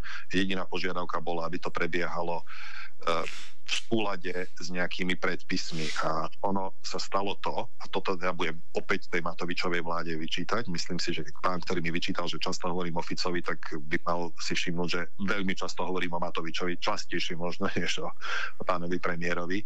Tak Matovičov minister zdravotníctva Marek Krajčí sem z Moskvy doviezol vakcínu Sputnik a začal ňou, akože pustil ju do obehu skôr, než vôbec tá vakcína požiadala o to, aby mohla byť na Slovensku. To znamená, antedatoval papiere. Na tých papieroch zmenil dátum a skôr ich schválil, ako oni požiadali o schválenie na Slovensku, bez toho, aby si k tomu vyžiadal názor štátneho ústavu pre kontrolu liečiv, čo je ale náležitosť, to je naozaj potrebná formalita.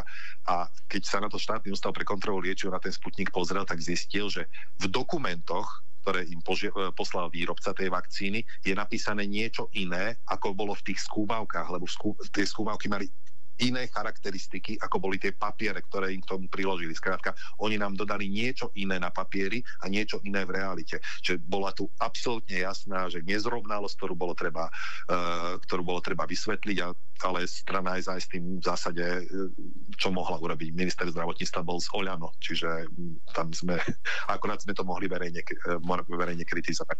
K tomu školstvu sa vám úprimne neviem vyjadriť, lebo nerozumiem tej otázke, čo znamená čo to znamená. Ja osobne som obrovský zástanca toho, aby nám fungovalo odborné školstvo. Som veľký zástanca duálneho vzdelávania, a to aj v zdravotníctve. Ja to preklopím do zdravotníctva, lebo v zdravotníctve som zistil, že je dosť veľa stredných zdravotných škôl, ktoré to odmietajú, takzvané duálne vzdelávanie. Ja si myslím, že je to veľmi dôležité duálne vzdelávanie. Vysvetlím, čo to znamená, že sa zamestnávateľia, napríklad nemocnice, dohodnú s tou zdravotnou školou, strednou zdravotnou školou, a časť tej výchovy prebieha v tej nemocnici. Nie v škole, ale v tej nemocnici, priamo v tej praxi, aby tí ľudia to videli na vlastné oči a zároveň, aby si zamestnávateľia mohli prípadne už vyberať svojich budúcich zamestnancov z radu tých šikovných študentov. Len tak sa dá prepojiť teória a prax, že tí ľudia to budú vidieť na vlastné oči. A nie všetkým zdravotným školám sa to páči, ale ja som osobne veľký zástanca takéhoto typu vzdelávania, lebo to aj vzbudí záujem tých študentov. Predsa len 15-16 roční študenti nie vždy sú úplne presvedčení, že to, čo študujú, je to správne, tak to môže vzbudiť záujem tých študentov o tú prax, lebo vidia, že čo to vlastne obnáša, že tým vlastne pomáhajú iným ľuďom, že je to cenená práca a tak ďalej. Koľko zhrábol Kmotrík za poskytnutie priestorov neskolaudovaného štadióna na hromadné očkovanie? Lipták sa dal k Republike údajne. Nepodpísaný poslucháčka. My sme za to neplatili, musím povedať, ako samosprávny kraj. Jediné platby, ktoré sme tam robili, ktoré nám refundovalo ministerstvo, boli za režijné náklady. To znamená, tam bola pred budovou SBS-ka, tam sme tým zdravotníkom, ktorí boli lekárom, sestrám, záchranárom, dávali každý deň obed, tak sa varili obedy, tak za tie obedy sme platili, a myslím si, že za elektrickú energiu, za spotrebu elektrickej energie a za spotrebu dezinfekcie, ale my sme neplatili za ten štadión. Poďme ďalej.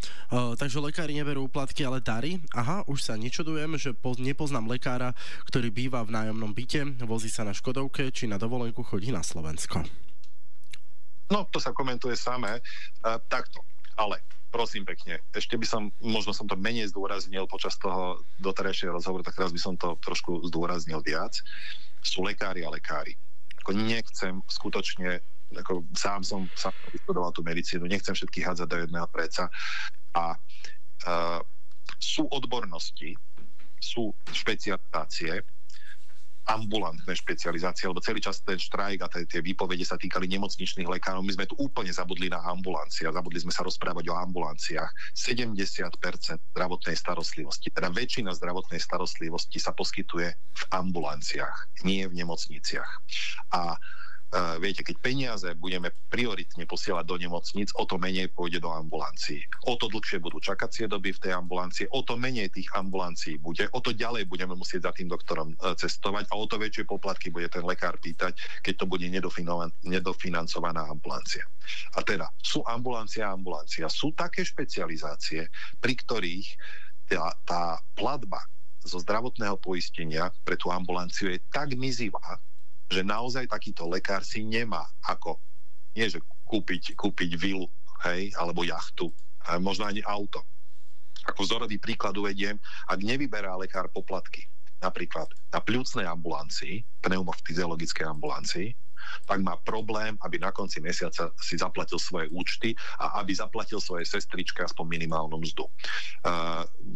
Banskobystrický kraj to začal pred niekoľkými rokmi. Ja som v tom Bratislave pokračoval, že sme otvorili župnú pľucnú ambulanciu, v ktorej sa nevyberajú poplatky, a zaplatili sme tomu lekárovi, tej lekárke, takú mzdu, ako by zarábala v nemocnici, aby to bolo konkurencieschopné, aby neodišla do nemocnice, lebo to bola aj pôvodná myšlienka, že ja pôjdem do nemocnice, tam mi dajú dosť peňazí.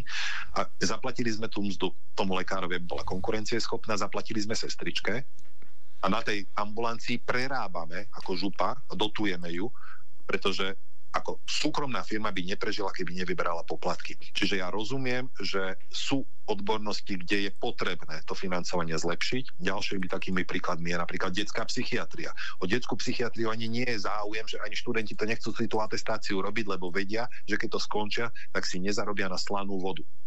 Áno, a potom na druhej strane máte odbornosti, kde sa oplatí, že len sa ráno zobudíte a už vám cinknú peniaze na účet. Čiže je tu veľká nerovnomernosť toho financovania. Tom treba upratať a to som dúfal, že sa bude počas tejto vlády robiť, ale zatiaľ sa nerobí v tom zdravotníctve. Ja chápem, že ma tu ľudia kritizujú za to, že kritizujem vládnu koalíciu, ale čo urobila táto vláda v zdravotníctve? Dobrý deň, keď nebudete šéfa LOZu nabádať celá opozícia, aby vám pomáhal zhodiť túto vládu, tak minister bude mať čas riešiť aj iné problémy. A nie je najdôležitejšie, aby mal pacient nárok na starostlivosť, ktorú im nabudení lekári vysolajským chcú odmietať odchodom? Ďakujem za odpoveď. Absolútne súhlasím, toto je presne to, čo hovorím. Ja rozhodne nie som vysolajského fanúšik, ani vysolajského roztlieskavač, ja toho človeka kritizujem, pretože škodí slovenskému zdravotníctvu, škodí slovenským pacientom, škodí svojim kolegom v ambulanciách a ešte chcem povedať, že predovšetkým 95%, čiže absolútna väčšina, drvivá väčšina výpovedí bola podaná v štátnych nemocniciach. Nie v tých, ktoré nie sú štátne, či už patria samosprávnemu kraju, alebo súkromným vlastníkom, alebo mestám. Spomínal som tie vaše žilinské nemocnice, teda, ktoré patria Žilinskej župe, Trstená, Kubín, Mikuláš a Čákca. To sú nemocnice, na ktorých stojí bremeno poskytovania starostlivosti v regióne. Keď si zlomíte ruku niekde v Starej Bystrici, no pôjdete do Čace, nebudete chodiť do Žilinskej nemocnice. Hej? Keď sa na lyžovačke niekde na Orave si ublížite, pôjdete do toho Dolného Kubína, nebudete chodiť do tej Žiliny. Tam sa poskytuje lokálna starostlivosť. Keď máte zápal slepého čreva v Tvrdošíne, vezú vás do Trstenej. Nebudú vás voziť do Žiliny. Toto sú nemocnice, na ktorých stojí ten región a ktoré treba podporovať.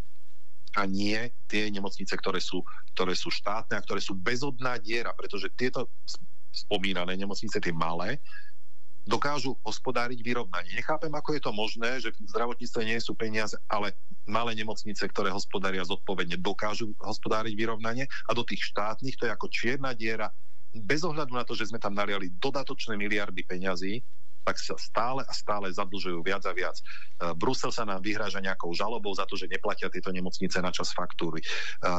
Minulý rok, teda 2024, a verím, že niekedy v marci, apríli budú čísla známe, budeme mať najväčšiu stratu v týchto štátnych nemocniciach v histórii Slovenskej republiky.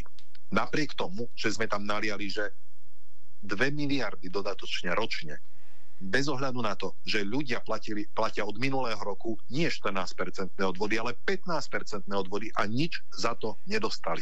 Ako ja hovorím, a budem to hovoriť stále a do nekonečna, súhlasím s Ficom, že treba z toho robiť akciovky z tých štátnych nemocníc, lebo tam treba zaviesť poriadok. Pokiaľ tam nebude poriadok, tak tam budeme stále len dávať ako do čiernej diery, ako do čiernej studne, bezodnej studne peniaze a nič z toho nebudeme mať. Ani pacienti, ani daňoví poplatníci.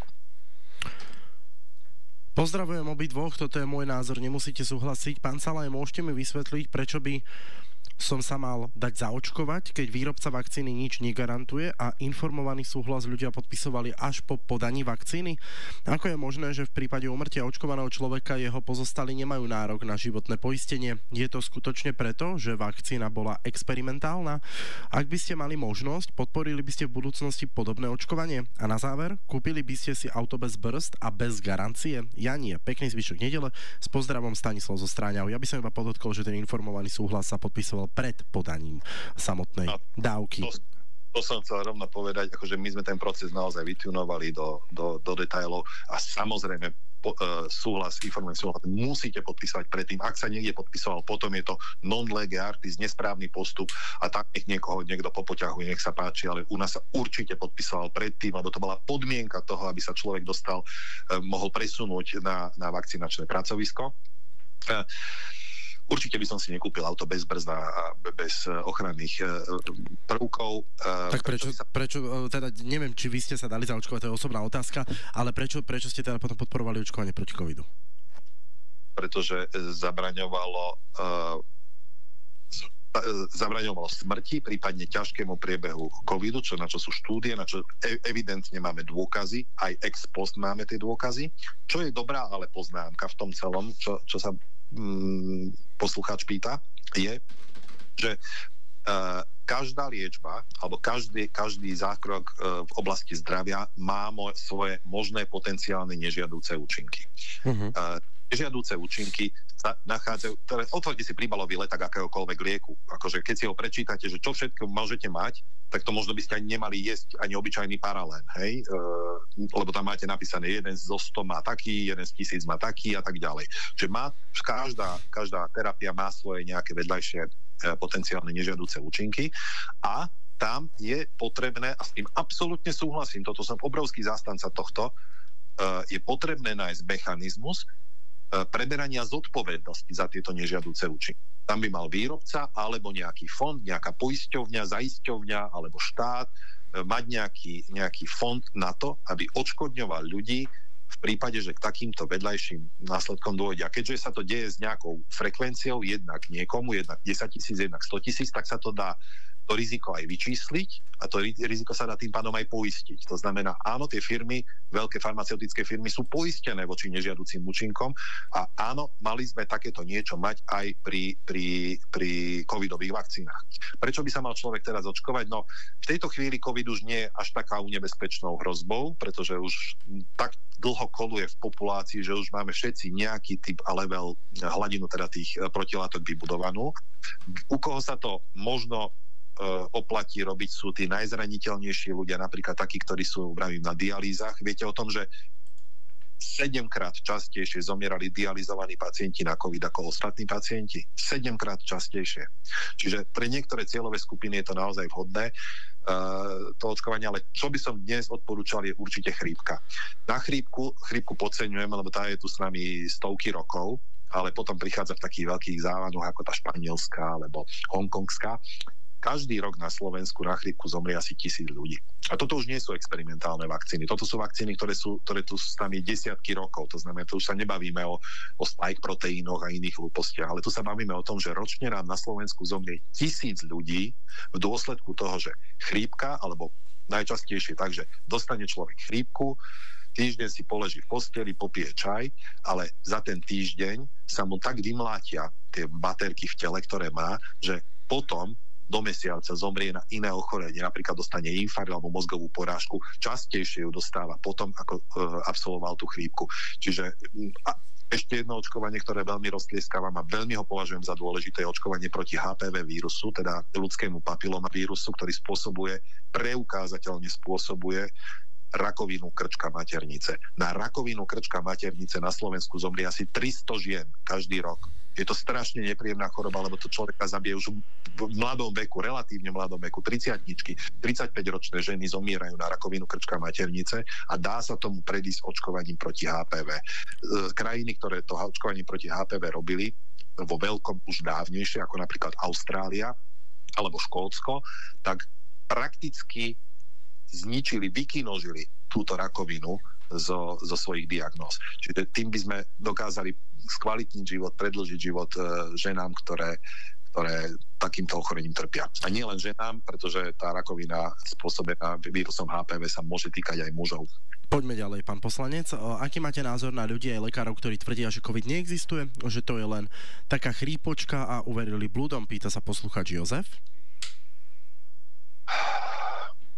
Veľmi ma mrzí táto dnešná postfaktuálna doba, kde vlastne už spochybňujeme aj, či je Zem guľatá a musíme písať do ústavy, že sú len dve pohlavia, alebo si to niekto vymyslel, že ich je 79 alebo koľko, či 74, či aké sprostosti. Je to mrzuté. Ja som človek, ktorý verí v zdravý rozum, ale zdá sa, že ten zdravý rozum nás na okolí opúšťa. Sociálne siete sú veľmi veľkým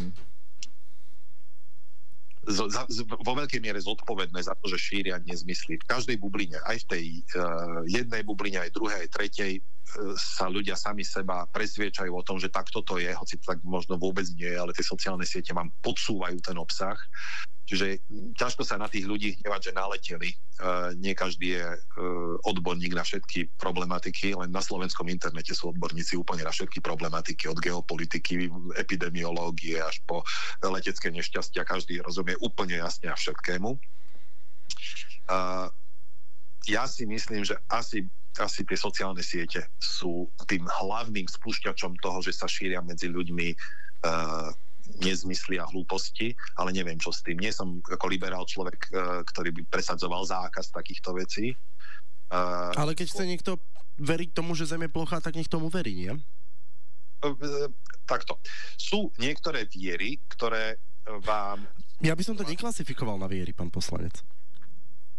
No keď niekto si myslí, že je zem plochá, je to nejaká jeho viera. Je to jeho nejaké vnútorné presvedčenie, že Zem je plochá, tak to ešte nemá životný nejaký následok. Ak niekto verí horoskopom alebo číta horoskopy a nejako sa podľa nich riadi, ako tiež si nemyslím, že toto nejakým zásadným spôsobom ohrozuje jeho zdravie alebo jeho život.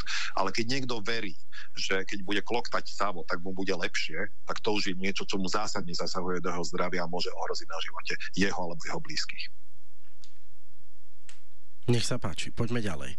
Chcem sa spýtať pána poslanca, či sa nedá uzákoniť, že keď poslanec vedome klame a usvedčí sa, aby okamžite stratil poslanecký mandát a prepadnutiu majetku. Nech sa páči, vaša odpoveď? Uzákoniť sa dá v tejto krajine úplne čokoľvek. Hej, to zase stačí zohnať dostatočnú parlamentnú väčšinu 76 hlasov a prejde vám naozaj úplne čokoľvek. Aj to kloktanie sava? Teoretické kloktanie sava. Opakujem, máme takýto systém, čiže minule s väčšinou hlasov prešlo to, že sme zrušili elektronické recepty na pár dní, hej? Lebo väčšina tak rozhodla. Jasné, že sa to dá uzákoniť. Otázne je, že akým spôsobom sa bude, viete, aby sa to nezneužilo, akým spôsobom sa to bude kontrolovať. To znamená, akým spôsobom, kto bude tá autorita, tá posledná autorita, ktorá povie, áno, bolo to klamstvo, áno, to toho usvedčilo. Lebo, viete, na internete usvedčíte z čohokoľvek. V tých bublinách si dokážu ľudia rozprávať veci a povedia si, joj, to je debil, lebo povedal toto a toto. Ale no tak choďme slova s tým debilom. Nebudeme tu hádam stať pred internetovými tribunálmi, ktorí budú odsudzovať ľudí, mali by sme na to nejaký správny proces, súd alebo nejakú autoritu, ktorá toto rozhodne. Ak si to dá nejaká strana do programu, nech sa páči. Saska určite toto v programe mať nebude. Myslím si, že najväčší trest pre politikov je, že v prípade, že klamú alebo že robia veci, ktoré sa občanom nepáčia, tak v ďalších voľbách nedostanú od nich hlasy. Poďme na jednu z posledných otázok a SMS-y, ktorú stíhame do 11.05. Dobrý deň, miera zaočkovanosti proti COVID-19 v roku 2023 podľa Úradu verejného zdravotníctva Slovenskej republiky bola na úrovni 51,1%. Viete vysvetliť víťazstvo Smeru vo voľbách, keď toľko ľudí dôverovalo vtedajšej vláde a dalo sa zaočkovať vakcínou v nedokončenej fáze testovania? Ďakujem a podpísané Paľo. No Paľovi odpoviem jednoducho. Ja si myslím, že ten argument sa volá Igor Matovič. Poďme ďalej. Je to otázka, ktorá sa netýka zdravotníctva, týka sa spomínanej majdanizácie a Majdanu a prevratu, ktorý sa údajne chystá, a puč, ktorý sa chystá na súčasnú vládnu koalíciu, čo vyplýva zo správy Slovenskej informačnej služby. Ak nechcete odpovedať, neodpovedajte, lebo ste odborníkom na zdravotníctvo. Pán poslanec, predsa len vám skúsim tú otázku položiť, lebo bola to téma týždňa de facto. Pani Valéria sa pýta: dobrý deň, vy sa nebojíte tých gruzínskych teroristov a prečo ich stále nepochytali? Nech sa páči. Gruzínskych teroristov sa nebojím. Je to opäť nejaká bublina, ktorú a v tomto prípade pán premiér šíri, a toto mu vyčítam, lebo namiesto upokojenia situácie to zase prilieva olej do ohňa. Ja som bol v Bratislave na proteste, ja som tam žiadnych Gruzíncov ani Ukrajincov nevidel, ja som tam videl hromadu nasrdených Slovákov, ktorí sú nasrdení na to, že táto krajina sa rúti do priepasti, akože stúpajú ceny v obchodoch, zdravotná starostlivosť je stále drahšia, stále nedostupnejšia, čakačky stúpajú, školstvo nefunguje a my tu riešime sprostosti. A chcem povedať, že ako zástupné témy odťahuje sa pozornosť k nejakému Gruzínsku, aby si ľudia nevšimli, že ceny stúpajú, a že napríklad teraz, áno, to si dáte ľudia, ktorí chodíte do práce, pozor, teraz dostanete výplatnú pásku za január, vo februári, tento týždeň by to mohlo prísť. A pozrite si, koľko tam dostávate peniazy, ak máte deti. Hej, daňový bonus sa zoškrkal, budete mať menšie výplaty, ako ste mali doteraz. Hej, ale namiesto toho sa všetci pozeráme na nejakých Gruzíncov. Ja som ako lekár Bratislavského kraja som členom krajského krízového štábu pod ministerstvom vnútra v Bratislave a keď bola či už pandémia, alebo sa začala vojna na Ukrajine, tak sme v tom štábe pravidelne zasadali, lebo bezpečnostné rizika, také rizika, onaké rizika. A teraz, keď hovorí či už Šuta Eštok, alebo premiér Fico hovoria o nejakom prevrate, čo je teda fakt vážna vec, ak by tu naozaj malo dojsť nejakému prevratu, tak ten krízový štáb ani len nezasadal. Tak to len svedčí o tom, ako vážna je to téma. Je to čisto mediálna téma, mediálna bublina pre ľudí, ktorí nedokážu rozlišiť bielu od čiernej, tak to je, ale nie všetci tu nažerieme seno aj v tejto krajine. Je to hlúpo. Ale žoldnier, údajne ten žoldnier Mamuka, musím si aj pomôcť telefónom, Mamulašvilim, ale on údajne zobral 150 000 eur od nadácie Mier Ukrajine. Neviem, k tomuto sa vyjadriť. Každopádne je to jeden človek, ale tu sa hovoríme o tom, že je gruzínsky prevrat, ukrajinský prevrat, že 60% ľudí na protestoch boli Ukrajinci. To je absolútny blúd. A ak má takto, po Slovensku sa určite pohybuje obrovské množstvo pochybných ľudí z najrôznejších tajných služieb. Určite aj z ruských tajných služieb. Určite aj z ukrajinských tajných služieb. Tak to chodí. Však to tak chodí. A áno, máme o nich vedieť a keď robia nejakú protizákonnú činnosť, to je jedno, či sú červení, modrí, žltí alebo zelení, treba s nimi zatočiť v duchu zákona, vyhostiť a dávať si na to pozor. Toto určite poviem a kedykoľvek počiarknem. Ale opakujem, to, že ľudia chodia protestovať proti tejto vláde, nie je dielo zahraničných tajných služieb, nie je dielo toho, že Šoroš tu zaplatil každému 50 eur za účasť, je dielo toho, že ľudia sú nahnevaní, ako je táto krajina spravovaná. Za rok a pol sa život v tejto krajine nejakým zásadným spôsobom nezlepšil a táto vládna koalícia sa rozpadá. Toho majú ľudia plné zuby. Len by som poopravil to percento. Robert Fico minulý týždeň v sobotných dialógoch na Rádiu Slovensko povedal, že tretina účastníkov na protestoch bola Ukrajinci, nie 60%, ale či už to je pravda, alebo nie je pravda, my dvaja nevyhodnotíme, pán poslanec. Ďakujem veľmi pekne, že ste boli dnešným hosťom. Ja som na tom námestí bol. Ďakujem pekne za pozvanie, všetko dobré. Našim dnešným hosťom bol poslanec Národnej rady Slovenskej republiky a lekár Bratislavského samosprávneho kraja, pán doktor Tomáš Salaj. Ďakujem ešte raz veľmi pekne, že ste boli dnešným hosťom politické relácie a komentárov Debata na telefón s Dominikom Papalom a budem sa tešiť opäť niekedy na budúce.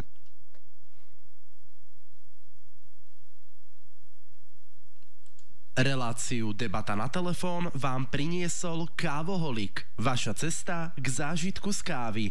Viac na www.kavoholik.sk. V tejto relácii boli použité reklamné informácie. Rádio Frontinos.